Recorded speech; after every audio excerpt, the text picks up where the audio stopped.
स्वागत है दोस्तों आपका बनारस कॉम्पिटिटिव एकेडमी में। दोस्तों, इस यूट्यूब चैनल का मकसद है कि जो स्टूडेंट्स तैयारी कर रहे हैं IBPS, SBI, SSC, UPPCS, RBI, mainly सारे बैंकिंग की, तो उन स्टूडेंट्स को जो फाइनल एक तैयारी होती है, फाइनल एक समरी टाइप उनको मिल जाए और साथ में हम लोग कुछ क्वेश्चंस भी सॉल्व करेंगे। तो इसी प्रक्रिया में गाइस आज जो है हम लोग कंप्यूटर फंडामेंटल्स के ऊपर देखने वाले हैं। कुछ पॉइंट्स पहले देखेंगे और उसके बाद पहले एक रिवीजन करेंगे कौन पॉइंटर्स के ऊपर आपको काम करना चाहिए, वो सारी चीज़ें देखेंगे और उसके बाद हम लोग क्वेश्चंस सॉल्व करेंगे। टोटल अराउंड 75-77 क्वेश्चंस हैं। हम लोग इसको ब्रेक कर लेते हैं 20-25 के सेट में, ठीक है। 25 क्वेश्चंस आज हम लोग करेंगे, 25 क्वेश्चंस आपको अगले वाले वीडियो में मिल जाएगा। और इसी तरह से हम लोग कंप्यूटर के बारे में आज बात कर रहे हैं, ऐसे ही हम लोग इंग्लिश, जीके, बैंकिंग, इंश्योरेंस, इन सारी टॉपिक्स के ऊपर वीडियोस लेके आने वाले हैं। तो प्लीज़ इस चैनल को सब्सक्राइब ज़रूर करिएगा। और इस चैनल का जो यूएसपी रहने वाला है वो है हम लोग सारे कंटेंट जो है वो इंग्लिश में करेंगे, मतलब हिंदी और इंग्लिश स्टूडेंट्स दोनों को, ताकि उससे फ़ायदा मिल सके। तो इसीलिए हम लोगों ने इस पूरे डॉक्यूमेंट का कॉन्सेप्ट भी इंग्लिश रखा है और कंटेंट भी पूरा का पूरा जो है इंग्लिश में रहेगा, मतलब हिंदी प्लस इंग्लिश दोनों का मर्जर रहेगा। तो क्वेश्चंस, इस डॉक्यूमेंट का मेन जो उद्देश्य है वो है कॉन्सेप्ट्स को समझना और क्वेश्चंस को ये एक तरह से क्वेश्चंस के बारे में जो है आपको जानकारी रखनी और पॉइंटर्स आपको ध्यान में रहे लॉन्ग टर्म में, तो इसलिए। तो शुरू करते हैं दोस्तों। सबसे पहला अगर हम लोग देखेंगे तो क्विक रेफरेंसेस, एग्ज़ाम में सबसे ज़्यादा आने वाले फैक्ट्स कौन कौन से होते हैं। तो टॉपिक में सबसे पहले देख लीजिए फर्स्ट जनरेशन ऑफ कंप्यूटर्स कौन से होते हैं। तो ये आपको ध्यान में रखना है, 1940 से लेके 1956 के जो कंप्यूटर्स थे इसके बारे में आपको ज़रूर पढ़ना है। इसमें क्या क्या पढ़ना है? Vacuum tubes, ENIAC, UNIVAC 1, Eckert and Mauchly, ये सारी चीज़ें हैं जो आपको ज़्यादा ध्यान में रखनी है। एनियाक मतलब कि electronic numerical integrator and computer. UNIVAC का हो गया यूनिवर्सल ऑटोमेटिक कंप्यूटर। तो ये सारी चीज़ें हैं जो आपको बहुत ध्यान में रखनी है। और ये कुछ पर्सनालिटीज़ के नाम हैं, इकर्ट एंड मॉशले, जो कि फर्स्ट जन कंप्यूटर जो है उनसे रिलेटेड थे। तो इसी तरह से सेकेंड जन कंप्यूटर की बात जब की जाएगी 1956 टू 1964 के बारे में, तो ये टाइम पीरियड भी आपको याद रखना है कि सेकेंड जन कंप्यूटर्स कब आए थे। उनमें वैक्यूम ट्यूब्स नहीं होती थी, उनके जगह पे ट्रांजिस्टर्स होती थी। IBM 7094 ये उस समय का एक कंप्यूटर हो गया। साथ ही साथ विलियम शॉकले, फोर्ट्रॉन, कोबॉल, ये कुछ टर्म्स हैं जो कि आपको सेकेंड जन कंप्यूटर से रिलेटेड ध्यान में रखने होंगे। थर्ड जन कंप्यूटर की बात करें तो 1964 से 1971 के बीच ये आया था। Integrated circuits, IC, IBM system 360, Jack Kilby, Noyce, ये सारे टर्म्स हैं जो कि आपको पढ़ने होंगे, जो कि ध्यान में रखने होंगे आपको जब भी थर्ड जन कंप्यूटर्स के बारे में बात होगी। फोर्थ जन 1971 से लेके अब तक की जो है, तो उसमें माइक्रो प्रोसेसर्स की यूज़ होती है। VLSI हो गया, इंटेल 4004, टेडहॉफ, एप्पल 2, IBM PC, ये सारे पॉइंट्स हैं जो कि आपको फोर्थ जन से रिलेटेड जब भी क्वेश्चंस हो सकते हैं, बन सकते हैं, उसके लिए आपको इन पॉइंटर्स के ध्यान में रखने होंगे। अपार्ट फ्रॉम इट, अब आते हैं फिफ्थ जन कंप्यूटर पे, जो कि अब से लेके फ्यूचर तक का है, वो है AI। तो AI के एक्सपर्ट सिस्टम्स हो गए, deep blue, Watson, chat GPT तो आपने सुना ही होगा, साथ में जेमिनी है और बहुत सारे अलग अलग टूल्स हैं। साथ ही में आपको मैक कार्थी के बारे में ध्यान में रखना है, इनको फादर ऑफ AI बोला जाता है। अपार्ट फ्रॉम इट आगे बढ़ेंगे तो सुपर कंप्यूटर है, क्रे 1, Param Shivay, Summit, flops measure, parallel processing, ये सारे पॉइंटर्स हैं जो कि आपको ध्यान में रखने। जब भी आप नोट्स बनाएंगे तो इन पॉइंट्स को आपको जब ध्यान में रख के आप अपने नोट्स बनाएंगे तो आपको काफ़ी फ़ायदा मिलेगा। मेन फ्रेम, मेन फ्रेम में IBM Z series, IBM 370 24/7 operations, ये बैंकिंग में यूज़ होता है, बैंकिंग एंड इंश्योरेंस में। तो ये सारे पॉइंटर्स हैं। मिनी कंप्यूटर में PDP-11, wax, IBM AS400 multi user, medium organisations के लिए होता है। Personal computer Apple II, IBM PC, micro processor based होता है। पर्सनल कंप्यूटर जो भी हम लोग यूज़ करते हैं, सिंगल यूज़र होता है। वर्क स्टेशंस जो कि बड़े बड़े ऑर्गेनाइजेशंस में यूज़ होता है। Sun, SPARC, Dell precision, CAD, CAM, animation के लिए हाई पावर कंप्यूटर्स का यूज़ होता है, हाई एंड कंप्यूटर्स का यूज़ होता है। तो ये हो गए। लैपटॉप में आपको पता ही है, मैकबुक आता है, थिंक पैड आता है, Dell XPS portable battery powered होती है, ये सारी चीज़ें। टैबलेट में iPad, सैमसंग गैलेक्सी टैब, ये तो बहुत कॉमन है, लोगों ने सुना ही होगा आपने। और touch screen, ARM processor, PDA का हो गया, पाम पायलट, ब्लैकबेरी के जो फ़ोन्स आते थे, ये सारी चीज़ें हो गई। कैलेंडर, कॉन्टैक्ट्स, स्मार्टफोन्स ने रिप्लेस किया है इस PDA को। पहले आता था पेजर से, पेजर्स को अब जो है स्मार्टफोन ने रिप्लेस कर दिया है। तो PDA के बारे में आप पढ़ सकते हैं। अपार्ट फ्रॉम इट, ये बहुत आपको डीप में नहीं जाना है, बस इन सब के बारे में थोड़ा थोड़ा आपको ऊपर से जानकारी रखनी ज़रूरी है। अपार्ट फ्रॉम इट, CPU क्या होता है? CPU हो गया and ALU plus CU plus registers, ठीक है। ALU ये क्या होता है? मैथमेटिकल और लॉजिकल यूनिट होता है। CU क्या होता है? कंट्रोल, फैच, डिकोड, एग्जीक्यूट, ये सारे काम करता है। इसके हम लोग फुल फॉर्म आगे क्वेश्चंस के फॉर्म में देखेंगे, ठीक है। रजिस्टर्स का क्या काम होता है? रजिस्टर्स MAR, ये एड्रेस से रिलेटेड होता है। यहाँ पे A फॉर एड्रेस होता है, वैसे ही MDR, D से डेटा होता है। इन सब के फुल फॉर्म्स हम लोग देखेंगे क्वेश्चंस के फॉर्म में। PC, तो PC का क्या हो गया? नेक्स्ट इंस्ट्रक्शन, उससे रिलेटेड होता है PC। Apart from it, IR current में यूज़, इससे जो रजिस्टर्स हैं उसमें करंट के रेस्पेक्ट में यूज़ करते हैं। AC रिज़ल्ट के रेस्पेक्ट में यूज़ करते हैं। प्राइमरी मेमोरी क्या होती है? प्राइमरी मेमोरी में RAM, ROM, कैशे, इन सब चीज़ों के बारे में आपको जानकारी होनी ज़रूरी है। सेकेंडरी मेमोरी क्या होती है? HDD, SSD, CD, DVD, USB flash, magnetic tapes, इन सब के बारे में आपको जानकारी, सेकेंडरी मेमोरी जब भी क्वेश्चंस पूछे जाएंगे तो इन सब से रिलेटेड ही आएंगे। इनपुट डिवाइसेस, ये बहुत सालों से चल रहा है, ये मुझे लगता है कि आप सभी को पता भी होगा। अगर ना पता हो तो इन सब को आप अच्छे से एक बार पढ़ लीजिएगा, जिसमें आएगा keyboard, mouse, scanner, mic, barcode reader, webcam, MICR, OMR, ये सारी चीज़ें। आउटपुट डिवाइसेस में आ जाएगा monitor, printer, speaker, projector, plotter, ये सारी चीज़ें।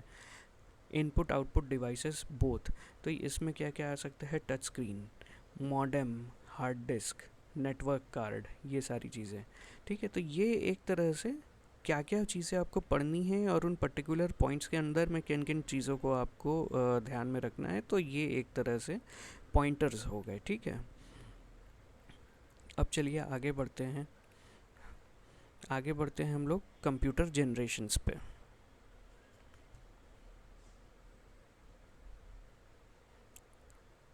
ये टेबल है, आप चाहे तो स्क्रीनशॉट भी ले सकते हैं। फर्स्ट जनरेशन में 1940 से लेके 1956, जैसे कि हम लोगों ने ऊपर डिस्कस किया था, तो इसमें सारे वैक्यूम ट्यूब्स आते हैं। ENIAC, यूनिवैक, ये सारे इसके कंप्यूटर्स हैं, ठीक है। तो इसको मैं एक बार आपको दिखा देता हूँ। इसका टेबल जो है, computer generations complete timeline chart है। तो पहले वे आपको सारे जनरेशन दिखेंगे, उसके बाद ईयर, फिर टेक्नोलॉजी क्या यूज़ होती थी, एग्जाम्पल की इन्वेंटर कौन थे और उसकी कैरेक्टरिस्टिक क्या थी। तो ये सारे पॉइंट्स हम लोग इसमें देखेंगे। तो फर्स्ट ये जनरेशन हो गया कंप्यूटर का, किस टाइम पीरियड में था? तो 1940 से लेके 1956 में था। टेक्नोलॉजी क्या यूज़ होती थी इसमें? वैक्यूम ट्यूब्स की यूज़ होती थी, जिससे कि इलेक्ट्रॉन्स को भेजा जाता था और उससे रिजल्ट्स जनरेट होते थे। ENIAC, यूनिवैक, ये कुछ कंप्यूटर्स थे जो कि वैक्यूम ट्यूब्स के टेक्नोलॉजी पे आधारित थे। अच्छा, जब भी फर्स्ट जेन की बात आएगी तो हम लोग को किन किन पर्सनालिटीज़ को ध्यान में रखना है, वो है जे प्रस्पर, एकर्ट, जॉन मॉशले, ठीक है। अच्छा, अब इसमें प्रॉब्लम्स क्या आती थी फर्स्ट जेन कंप्यूटर में, ये बहुत बड़े होते थे, बहुत ज़्यादा गर्म हो जाते थे, स्लो होते थे और बहुत ज़्यादा महंगे होते थे, ठीक है। तो ये सारे पॉइंटर्स हो गए यहाँ पे। अब आते हैं सेकेंड जेन में। सेकेंड जनरेशन ऑफ कंप्यूटर्स जो थे उसमें वो शुरू हुए हैं 1956 से लेके 1964 तक। ये ट्रांजिस्टर्स बेस्ड होते थे, तो ट्रांजिस्टर्स के थ्रू ये जो टेक्नोलॉजी यूज़ होती थी वो ट्रांजिस्टर्स की होती थी, ठीक है बेटा। अब आगे बढ़ेंगे अगर, तो इसके टाइप्स क्या, कौन कौन से एग्जांपल्स है एक्चुअली। तो एग्जांपल्स में आ जाते हैं IBM 7094, CDC 1604, ये सारे इसके कंप्यूटर्स थे जो कि इस टेक्नोलॉजी को यूज़ करके बने थे। अब सेकेंड जन ऑफ कंप्यूटर्स की जब भी बात होगी तो आपको विलियम शॉकले, इनको ज़रूर याद रखना होगा, ये ट्रांजिस्टर्स से रिलेटेड है। तो क्वेश्चंस के थ्रू हम लोग इनको देखेंगे कि इनको क्यों याद रखना है। तो ये है। अब देखते हैं कि सेकेंड जनरेशन ऑफ कंप्यूटर्स जो थे तो उसका ड्रॉबैक क्या था। ड्रॉबैक क्या, कंपैरिजन अगर करें फर्स्ट जेन से तो उसमें क्या बेटर था। तो सबसे पहले हो गया ये स्मॉल साइज़ होते थे, इसका जो साइज़ होता था वो कंपेयर टू फर्स्ट जेन छोटा होता था। ये कंपेरेटिवली काफ़ी फास्ट था और कंज्यूम ऑफ इलेक्ट्रिसिटी जो होती है वो कम होती थी इसमें, ठीक है। अब बढ़ते हैं थर्ड जेन ऑफ कंप्यूटर्स के लिए।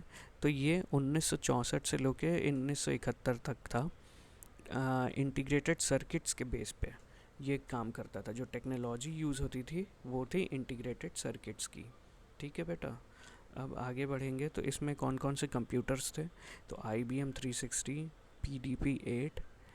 अब इसमें जब भी थर्ड जेन ऑफ कंप्यूटर्स की बात होगी तो हम लोग किन पर्सनालिटीज़ को याद रखेंगे, वो है Jack Kilby and Robert Noyce. ये है IC से रिलेटेड, इंटीग्रेटेड सर्किट से रिलेटेड है ये लोग, ठीक है। तो इसमें क्या था, तो ये इस जो सेकेंड जेन ऑफ कंप्यूटर्स होते थे जो कि ट्रांजिस्टर्स यूज़ करते थे तो उससे भी छोटा होता है। तो ये उससे भी कम साइज़ में आ जाता था और मल्टीटास्किंग इसमें पॉसिबल थी। सबसे बड़ा बेनिफिट इसका यही था, ठीक है। अब आते हैं फोर्थ जेन में। फोर्थ जेन जो है वो 1971 से लेके एक तरह से प्रेजेंट के जो कंप्यूटर्स हैं उनको मान सकते हैं, जो माइक्रो प्रोसेसर VLSI पे काम करते हैं। Apple II, IBM personal computers, Intel 4004, ये सारी चीज़ें हो गई। उसके बाद इसमें हम लोगों को किनको याद रखना है, पर्सनालिटी कौन है फोर्थ जेन से रिलेटेड, वो है टेड हॉफ। इंटेल 404 से रिलेटेड है, 4004 से रिलेटेड है, ठीक है। पर्सनल कंप्यूटर्स, GUI, ये सारी चीज़ें, GUI मतलब ग्राफिकल यूनिट से रिलेटेड है। तो ये सारी चीज़ें जो हैं फोर्थ जनरेशन ऑफ कंप्यूटर्स पे हम लोग डिस्कस करेंगे। फिर आता है फिफ्थ जेन। फिफ्थ जेन में जो है हम लोग देखेंगे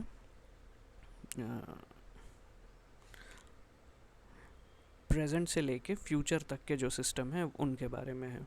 तो इसमें क्या क्या आता है, ये AI एक्सपर्ट सिस्टम्स होते हैं, जैसे deep blue, Watson, chat GPT। तो ये हम लोग आजकल सभी लोग चैट GPT यूज़ कर ही रहे होंगे, फ़ोन में भी है, यूट्यूब में भी आजकल जो है AI का यूज़ हो रहा है। तो AI से आजकल सभी लोग वाकिफ़ है। अगर आप नहीं हैं तो आपको इसके जो टॉपिक्स हैं इसके बारे में बहुत सारे कंटेंट आपको मिल जाएगा। आप सिर्फ एक बार यूट्यूब पे या यूट्यूब के ऊपर या जो है गूगल के ऊपर एक बार AI सर्च करिएगा तो आपको सारी जानकारी वहाँ पे मिल जाएगी। तो AI पायोनियर मतलब AI के जो फादर बोले जाते हैं मैककार्थी, मिन्क्सी। तो ये लोग हो गए, ये लोग फिफ्थ जेन ऑफ कंप्यूटर्स से जो है रिलेटेड हैं, तो इनका नाम याद रखना ज़रूरी है। ये बहुत ज़्यादा चांस है कि फादर ऑफ AI के बारे में हो सकता है क्वेश्चंस बने। तो इसमें क्या है, नेचुरल लैंग्वेज, मशीन लर्निंग, ये सारी चीज़ें हैं जो कि आपको फिफ्थ जेन कंप्यूटर से ध्यान में रखना है। अब आ जाते हैं टाइप्स ऑफ कंप्यूटर पे, क्लासिफिकेशन टेबल, ठीक है। तो इसमें आता है कंप्यूटर टाइप, एग्जाम्पल, की कैरेक्टरिस्टिक्स। अब जैसे सुपर कंप्यूटर हो गया, सुपर कंप्यूटर बहुत बड़े बड़े जो इंस्टीट्यूशंस होते हैं वो यूज़ करते हैं, जहाँ पे उनको बहुत बड़े कैलकुलेशंस या बहुत बड़े प्रोसेसर्स को रन करना होता है, जैसे Param Shivay, Cray one, Summit. ये high speed scientific research, weather forecasting, इन सब चीज़ों के लिए यूज़ होता है। तो इन सब के बारे में आपको ध्यान में रखना होगा। हो सकता है आपसे पूछ ले कि सुपर कंप्यूटर इनमें से कौन सा है, कोई ऑप्शंस दे दे और उसमें इनमें से एक भी रहे जो कि परम शिवाय हो, क्रे वन हो, समिट हो, तो आपको पता है कि अब कौन सा आपको चूज़ करना है। वैसे ही मेन फ्रेम में अगर जाते हैं, मेन फ्रेम में IBM Z सीरीज़, IBM 370, तो ये कहाँ पे यूज़ होता है, इनकी कैरेक्टरिस्टिक्स क्या है? तो लार्ज ऑर्गेनाइजेशंस में जहाँ पे बल्क डेटा प्रोसेसिंग होती हो, जैसे कि बैंकिंग में बहुत सारे कस्टमर्स हैं, तो उनके लिए जो है मेन फ्रेम के का जो टाइप होता है कंप्यूटर का, वो यूज़ होता है। अब आते हैं मिनी कंप्यूटर में, PDP-11, VAX-11 780, IBM AS400। Mid size होते हैं, मिड साइज़ ऑर्गेनाइजेशंस के लिए होते हैं, डिपार्टमेंटल यूज़ के लिए होते हैं, मल्टी यूज़र इसमें भी होता है।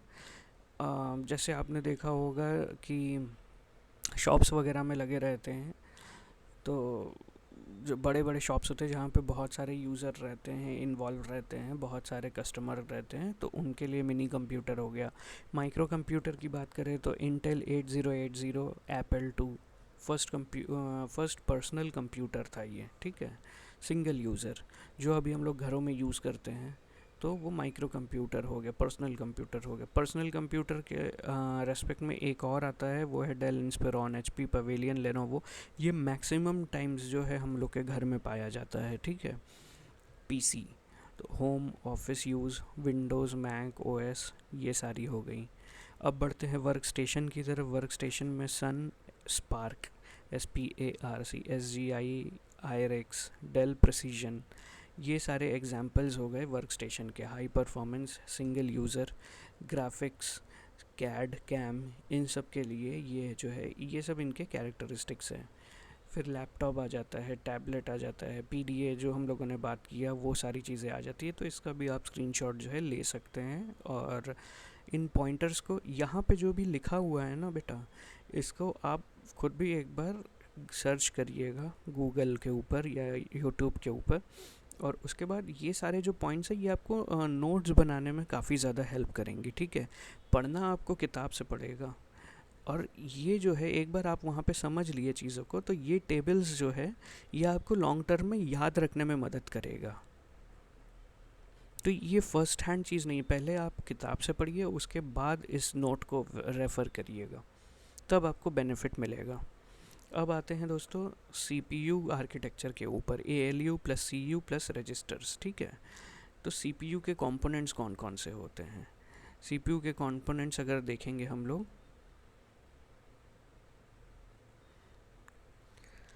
तो अरिथमेटिक लॉजिकल यूनिट, ALU, जैसा हम लोगों ने ऊपर बात किया था, कैलकुलेशंस करता है, एडिशन, सब्सट्रैक्शन, मल्टीप्लिकेशन, डिवीजन, और जितने भी लॉजिकल ऑपरेशंस होते हैं, जैसे कि कौन सा नंबर बड़ा है, कौन सा नंबर छोटा है, कौन सा नंबर इक्वल टू, एंड, और, नॉट, इन सब के बारे में जो भी होती है, जो भी प्रोसेसिंग होती है, वो ALU के थ्रू होती है किसी भी CPU के अंदर। वैसे ही अगर CU मतलब कि कंट्रोल यूनिट देखा जाए, तो ये पूरे कंप्यूटर को कंट्रोल करता है। इंस्ट्रक्शंस जो हम लोग दे रहे हैं कीपैड के थ्रू, उनको फेच करता है, डिकोड करता है सिस्टम में, और फिर एग्जीक्यूट करता है उस टास्क को, ठीक है। तो ये एक तरह से ब्रेन ऑफ द ब्रेन हो गया। अगर कंप्यूटर को आप ब्रेन बोल रहे हैं, तो ब्रेन के अंदर जो एक ब्रेन लगा हुआ है जो कि उस कंप्यूटर को फंक्शन कर रहा है, तो वो है कंट्रोल यूनिट। अब आते हैं रजिस्टर्स के ऊपर। तो रजिस्टर्स में आएंगे तो CPU के अंदर एक small ultra fast memory cell मान सकते हैं इसको, ठीक है।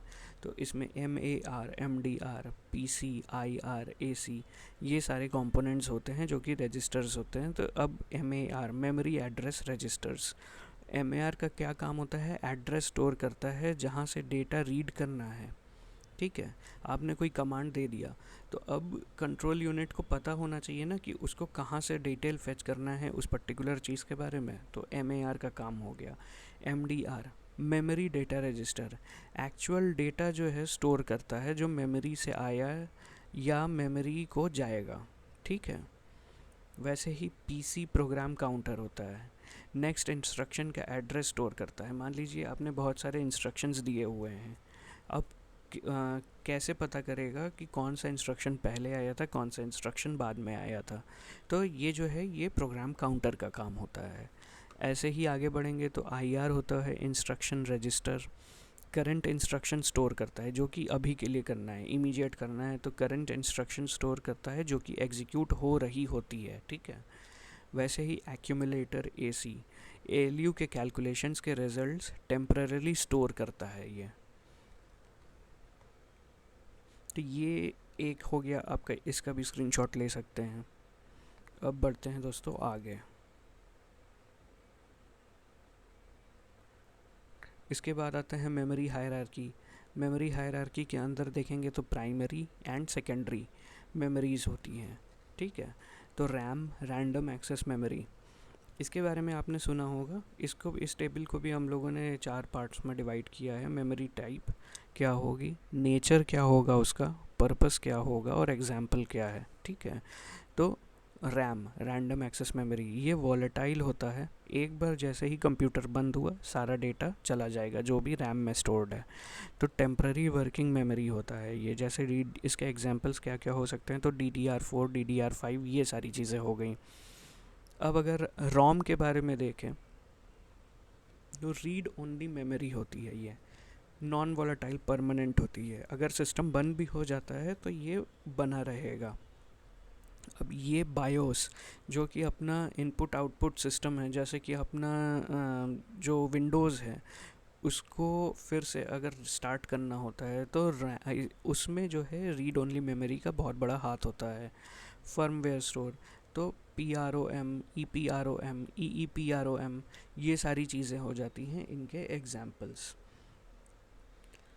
कैश मेमोरी, कैश मेमोरी हम लोग सबसे ज़्यादा यूज़ करते हैं जब भी हम लोग कोई ब्राउज़र यूज़ करते हैं इंटरनेट का। तो देखे होंगे फर्स्ट टाइम खोलने में कोई भी वेबसाइट समय लेता है, फिर जब सेकंड टाइम खोलते हैं तो वो जल्दी खुल जाता है, तो वो उसका रीज़न है कैश मेमोरी। कैश मेमोरी जो है वो चीज़ों को अल्ट्रा फास्ट एग्जीक्यूट करने में हेल्प करता है, ठीक है। ये फ्रीक्वेंटली यूज्ड डेटा जो है उनको स्टोर करके रख लेता है, और जिसके चलते जो है वो इजीली खुल जाता है। जो भी हम लोग इंस्ट्रक्शन देंगे तो वो जल्दी खुलेगा। इसमें L1, L2, L3 कैशे होते हैं, ठीक है। ये सारे पॉइंटर्स आपको सबसे पहले खुद पढ़ने होंगे, और यहाँ पे तभी आइएगा, इसको आप लोग यूज़ करिएगा रिवीजन के तौर पे। अब आते हैं सेकेंडरी मेमोरी पे, तो HDD हो गया, हार्ड डिस्क ड्राइव हो गया, नॉन वॉलेटाइल होता है। नॉन वॉलेटाइल मतलब कि अगर कुछ डिलीट, मतलब हम लोगों ने सिस्टम बंद भी कर दिया तो ये जो है बना रहेगा, हमसे हटेगा नहीं। लार्ज कैपेसिटी स्टोरेज जो होते हैं वो हो गए 500 GB, 1 TB, 2 TB के जो होते हैं हार्ड ड्राइव, ये उसका एग्जाम्पल हो गया सेकेंडरी मेमोरी का। TB मतलब टेराबाइट। वैसे ही SSD हो गया, सॉलिड स्टेट ड्राइव, ये भी नॉन वॉलेटाइल होता है, लेकिन HDD से जल्दी, मतलब ये फास्ट जो है प्रोसेस करता है चीज़ों को, क्योंकि इसके अंदर कोई भी मूविंग पार्ट्स नहीं होते हैं, और इसकी बूस्ट जो होती है, बूट होती है जो सिस्टम के अंदर, वो जल्दी होती है कंपैरेटिवली। 128 GB से लेके 4 TB तक का जो हम लोग के स्टोरेज डिवाइसेस होते हैं तो SSD के थ्रू होता है वो जनरली। फिर होता है CD, DVD, ब्लू रे, तो ये हम लोग पहले फिल्म्स देखते थे जो CD और DVD के थ्रू, ये ऑप्टिकल स्टोरेज होते हैं, ठीक है। ऑप्टिकल स्टोरेज का कभी भी अगर एग्जांपल आपसे पूछा जाए तो CD, DVD, ये सारी चीज़ें होती हैं। तो ये इनको हम लोग बैकअप एंड डिस्ट्रीब्यूशन के लिए जो है यूज़ करते हैं। बैकअप मतलब कोई डेटा है जो कि हमें चाहिए किसी और को शेयर करना है। पहले अगर ईमेल वगैरह नहीं होते थे, व्हाट्सएप नहीं था, तो इसी के थ्रू हम लोग चीज़ों को एक जगह से दूसरे जगह भेजते थे। 700 MB, 4.7 GB, 50 GB, ऐसे इसके जो हैं कैपेसिटी होती थी किसी भी चीज़ को स्टोर करने की। पेन ड्राइव, USB फ्लैश, ये भी नॉन वॉलेटाइल में आता है। अगर एक बार स्टोर कर दिया तो जब तक या तो वो पेन ड्राइव करप्ट ना हो जाए या खो ना जाए या आप स्वयं डिलीट ना कर दें चीज़ों को, तब तक वो चीज़ वहाँ पे बना रहेगा। पोर्टेबल स्टोरेज होता है ये, ठीक है। 4 GB से लेके 512 GB तक के हम लोगों ने पेन ड्राइव, USB फ्लैश, इन सब चीज़ों को देखा है। मैग्नेटिक टेप हो गया, मैग्नेटिक टेप हम लोग जब टेप रिकॉर्डर आता था उसमें देखा होगा, एक रील चलती थी पहले ज़माने के, जो मूवीज़ होती है तो वो भी रील में शूट होती थी। तो ये बहुत बड़े जब डेटाज होते हैं तो उनको स्टोर करने के लिए फ़िज़िकल फॉर्म में रहता है, तो स्टोर करने में इजी हो जाता है। बस इजी क्या हो जाता है, मतलब एक उसको रिकॉर्ड में इजीली रखा जा सकता है एक ज्यूरिसडिक्शन के अंदर में, इसीलिए मैग्नेटिक टेप्स हो गए। जो गवर्नमेंट आर्चीव्स होती हैं वो बेसिकली ज़्यादातर मैग्नेटिक टेप में ही होती है, ठीक है। अब इनपुट आउटपुट डिवाइसेस देखते हैं, इनपुट आउटपुट एंड बोथ। तो इसमें भी अगर देखेंगे आप तो डिवाइस टाइप, डेफिनेशन और एग्जाम्पल आते हैं। Input devices use to enter data into computer. Input devices वो होते हैं जिसमें हम लोग स्वयं इनपुट देते हैं, हम लोग इंस्ट्रक्शंस कैसे देते हैं कंप्यूटर को, या तो कुछ टाइप करके, या तो माउस में हम लोग कुछ क्लिक करते हैं, या तो हम लोग फ़ोटो खींच के अपलोड करते हैं, ठीक है। तो कैमरा जैसे हो गया, तो ये सारी चीज़ें हो गई, ये हम लोग इनपुट दे रहे हैं इसमें, ठीक है। तो इसमें क्या क्या आता है, कीबोर्ड आ गया, माउस आ गया, स्कैनर आ गया, माइक्रोफोन आ गया, जॉयस्टिक, बारकोड रीडर। बारकोड अगर आप कुछ भी सामान ख़रीदने जाते हैं किसी बढ़िया मेगा शॉप में, तो आप देखे होंगे कि बारकोड रीडर से वो लोग बिल बनाते हैं, तो इनपुट ले रहे हैं वो बेसिकली, ठीक है। वेब कैम हो गया, टच पैड हो गया, लाइट, पेन हो गए। तो ये सारी चीज़ें हो गई जो कि इनपुट डिवाइसेस के एग्जाम्पल हो गए। अब आते हैं आउटपुट डिवाइसेस पे। तो आउटपुट डिवाइसेस में क्या क्या होंगे, कंप्यूटर से रिज़ल्ट जो बाहर निकलता है वो होता है आउटपुट डिवाइस। तो आउटपुट हम लोग किस में देखते हैं, हम लोग कोई भी इंस्ट्रक्शन देते हैं अगर अपने कंप्यूटर को, तो देखते हैं मॉनिटर पे, प्रिंटर के थ्रू हमें आउटपुट मिलता है कंप्यूटर का ना, स्पीकर के थ्रू हम लोग गाना सुनते हैं। तो ये सारी चीज़ें आउटपुट डिवाइसेस हो गई, monitor, printer, speaker, projector, plotter, headphones, ये सारी चीज़ें, ठीक है। अब आते हैं स्टोरेज डिवाइसेस में। तो डेटा परमानेंटली स्टोर करता है, तो इसमें आ जाएगा HDD, SSD, CD, DVD, USB drive, memory card. ये हम लोगों ने पहले भी डिस्कस किया था, उसी का एक्सटेंडेड वर्जन है। अब इनपुट आउटपुट डिवाइसेस बोथ का अगर बात होता है तो इनपुट भी करता है और आउटपुट भी करता है। तो ये कौन से होते हैं, हमारा फ़ोन हो गया, फ़ोन के स्क्रीन से ही हम इनपुट भी दे देते हैं और उसी में हम लोग आउटपुट जो जनरेट हुआ वो भी देख लेते हैं। मॉडेम हो गया, नेटवर्क कार्ड हो गए, USB हब हो गया, हार्ड डिस्क हो गए जिसमें रीड और राइट दोनों का फंक्शन हो। तो ये सारी चीज़ें आ जाती हैं, ठीक है।